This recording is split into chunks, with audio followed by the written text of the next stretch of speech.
নানান অভিযোগের মধ্য দিয়ে উপজেলা নির্বাচনের দ্বিতীয় ধাপের প্রচার শেষ হচ্ছে আজ। দ্বিতীয় ধাপে উপজেলা পরিষদ নির্বাচনের প্রচার আজ রোববার মধ্যরাতেই শেষ হচ্ছে।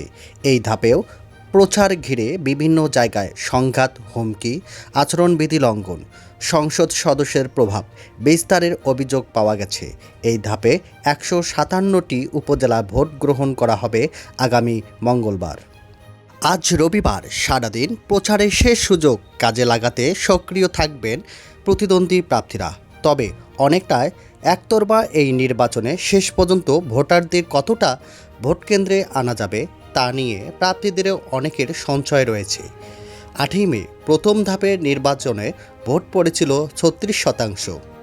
ক্ষমতাসীনদের প্রধান রাজনৈতিক প্রতিদ্বন্দ্বী বিএনপি সংসদ নির্বাচনের মতো স্থানীয় সরকারের এই নির্বাচন বর্জন করেছেন। এইচএস সূত্রে জানায়, দ্বিতীয় ধাপের নির্বাচনের সব প্রস্তুতি চূড়ান্ত। আজ থেকে 197 উপজেলায় মাঠে নামছে একজন করে জুডিশিয়াল ম্যাজিস্ট্রেট।